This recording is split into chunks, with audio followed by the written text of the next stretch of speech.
প্রকৃতির মাঝে যারা শান্তি খুঁজে পায় না তাদের শান্তি কোথাও নেই। এই বন্ধুরা কেমন আছেন সবাই? তো এটা আমার প্রথম ভিডিও।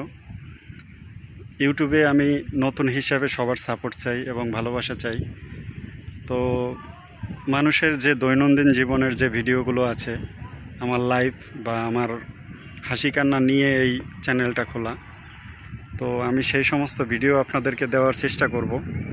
আশা করি সবাই সাপোর্ট করবেন, কারণ ইউটিউবে হোক বা ফেসবুক পেজে হোক, যেখানেই চ্যানেল হোক বা পেজ হোক, যেই যা খুলুক না কেন, সেখানে সবচাইতে বড় ভূমিকা রাখে অডিয়েন্স, মানে ভিউয়ার্স। তাদের ছাড়া সামনে আগানো যেরকম সম্ভব না, তাদের ছাড়া কোনো সফলতাও সম্ভব না, অন্তত ইউটিউব এবং ফেসবুক পেজে। এত সুন্দর একটা মুহূর্তে প্রথম ভিডিও দিচ্ছি এরকম সুন্দর একটা স্থানে, যাদের সমুদ্র কাছে নেই, বা মনে করেন যারা মরুভূমি অঞ্চলের মানুষ, তারা একটু পানি দেখলে একটু খুশি হবে, স্বাভাবিক ব্যাপার।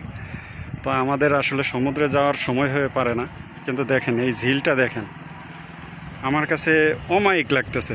সত্যি কথা, এখানে প্রাকৃতিক সৌন্দর্য যেটা, সেটা ফুটে উঠেছে। দ্বিতীয়ত কথা, প্রাকৃতিক যে মানে যেটা আমরা বৈদ্যুতিক ছাড়া যে বাতাসটা পাই, প্রাকৃতিক বাতাস, এখানে প্রচুর বাতাস। এক প্রকার বলা যায় যে শান্তির জায়গা। যদি ইচ্ছা থাকলেও উপায় নাই, এরকম জায়গায় যদি বাড়ি করা যায়, তো এর চাইতে শান্তির জায়গা মনে হয় না যে আর আছে কোথাও। তো বন্ধুরা, সবাই সাপোর্ট করবেন, সবাই সবাইকে সাপোর্ট করে সামনে থেকে এগিয়ে চলার মতন উৎসাহ জাগাবেন। আমার প্রথম ভিডিওতে যদি আমি ভুল ত্রুটি কিছু বলে থাকি, তো ক্ষমা সুন্দর দৃষ্টিতে দেখবেন। আর সবার কাছে আবারও অনুরোধ করব, চ্যানেলটিতে নতুন হয়ে থাকলে চ্যানেলটি সাবস্ক্রাইব করে সামনে এগিয়ে যাওয়ার জন্য উৎসাহিত করবেন। তো সবাই ভালো থাকবেন, সুন্দর থাকবেন এবং সাবধানে চলাফেরা করবেন।